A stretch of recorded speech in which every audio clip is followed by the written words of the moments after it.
Bienvenue dans une nouvelle vidéo de la chaîne Intemporelle. Aujourd'hui, on va parler de c'est quoi un dandy. Donc, si tu as vu des films qui se passaient à l'ère victorienne, tu as déjà vu un petit peu c'est quoi l'idée du dandy, mais de nos jours, c'est quoi le dandy? Et aussi, c'est quoi un dandy, juste si on prend le sens large de ça. Donc, on va y aller avec le bon vieux dictionnaire. Dandy, ça dit homme qui se pique d'une suprême élégance dans sa mise et ses manières. En autre mot, un dandy, c'est quelqu'un qui s'habille bien, selon le dictionnaire. Mais je pense qu'il y a plus que ça.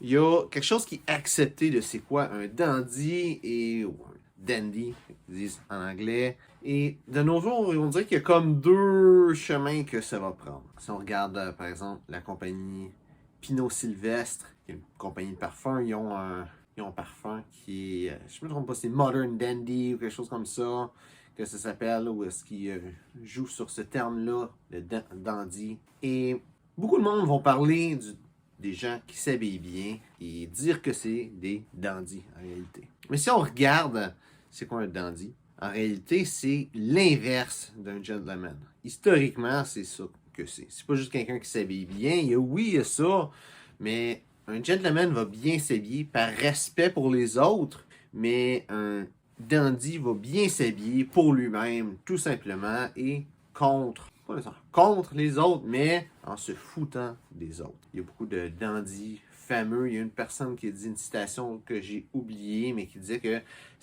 sa plus grande œuvre d'art, c'était lui-même.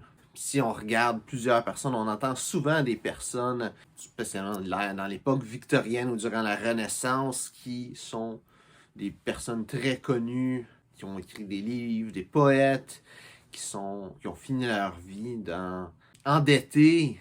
Et c'est une belle façon de démontrer c'est quoi un dandy en réalité. Un dandy, c'est quelqu'un que justement son apparence, c'est tout ce qui importe dans sa vie. Et en règle générale, un dandy, c'est quelqu'un qui va refuser de travailler ou qui va trouver qu'il y a quelque chose de sale, quelque chose de mauvais dans le travail en tant que tel. C'est pour ça que souvent, les dandys qui vont être connus, ça va être des personnes comme des poètes, des écrivains, ou du monde qui vont faire du théâtre, quelqu'un qui ne va pas avoir un vrai travail. On n'entend jamais parler de dandys qui sont quelqu'un qui est sorti de nulle part, un commerçant ou quelque chose comme ça, un inventeur, tout le temps quelqu'un dans le monde, soit artistique ou soit quelqu'un qui était un noble. Et c'est une des très grandes raisons, c'est que justement, un dandy refuse de travailler. Ça explique pourquoi est-ce que beaucoup d'artistes, qui étaient aussi des dandys, ont fini à s'évader dans le fond de leurs dettes. Ils ont passé une grosse partie de leur vie avec ça. De nos jours, je pense pas qu'il y a vraiment une façon de devenir un dandy de cette façon-là, de juste avoir un paquet de dettes, de continuer sa vie comme ça, dans la déchéance un petit peu. Je pense qu'on est dans une société où c'est un petit peu plus compliqué de faire ça, mais certaines personnes que je dirais qu'il y aurait encore cette philosophie-là, spécialement si on regarde des artistes de nos jours. Par artiste, je parle même de chanteurs, d'acteurs, etc.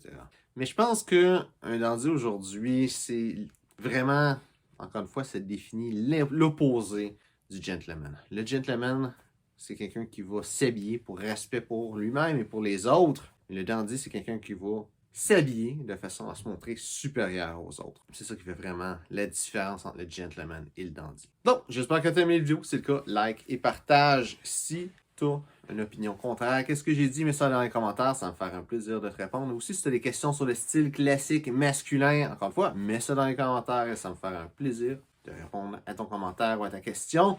Et que c'est peut-être même de faire une vidéo sur ce sujet-là. Donc, merci d'avoir regardé la vidéo et on se voit une prochaine fois.